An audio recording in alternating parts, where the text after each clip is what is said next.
The biggest thing that's holding investors back today is that you cannot reconcile the suffering of tens of millions of Americans with skyrocketing stock and real estate prices. You can't reconcile it. So many of you are on the sidelines because you keep thinking that something is hugely wrong with the economy and there's a crash coming. Well, I was one of those people. I sat by the sidelines for months and I thought, then I decided I'm going to investigate. I'm going to actually look at this deeper. And this slide is what I found from credible sources like the New York Times. Look at the first bar on the left. Right? This bar shows how much the economy gained or lost in terms of wages. You're going to be stunned to learn that the entire US economy only lost $43 billion in wages in the first 9 months of the pandemic. Why?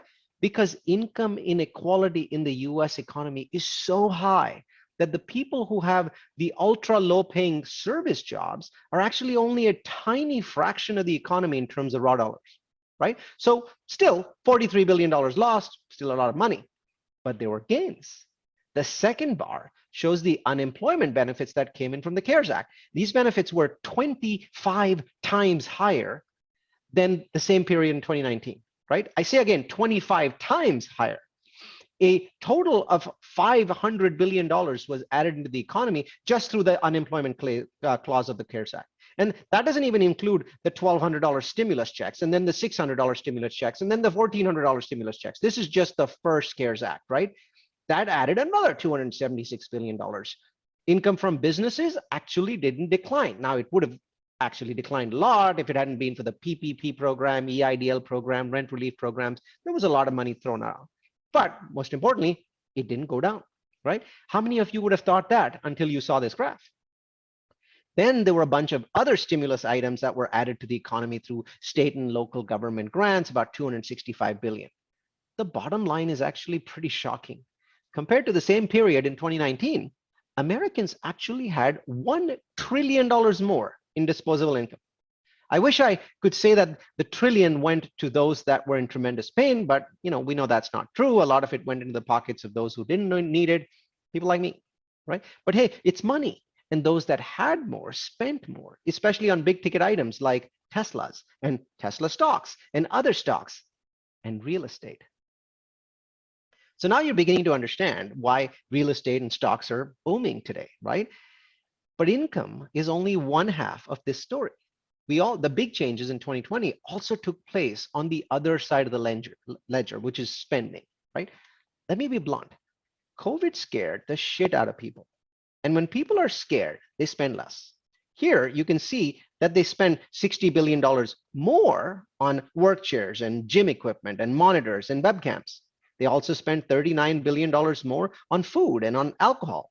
But they saved an enormous amount of money, just a massively large amount of money, right here on services. All that saved money from haircuts, restaurants, flights, concert tickets. It added up to a staggering $575 billion in savings.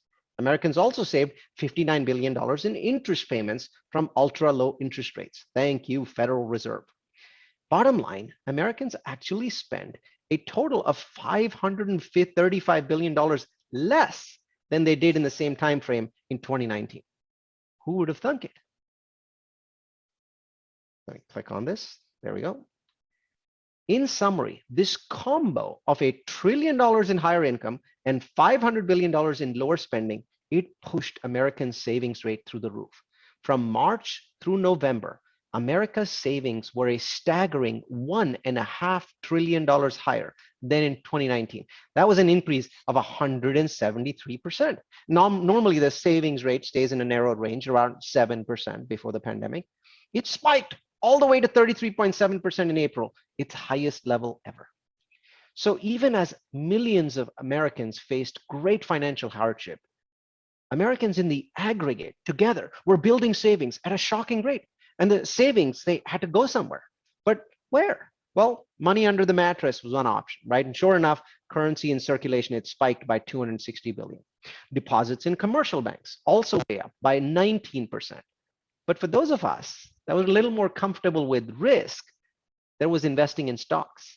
And that is why, ladies and gentlemen, we have this insane increase in the stock market and in real estate and in Bitcoin. Only it's not insane. It all makes sense now. People who have more money will spend more money. And that $1.5 trillion is creating a tide, lifting the values of all financial assets in the country.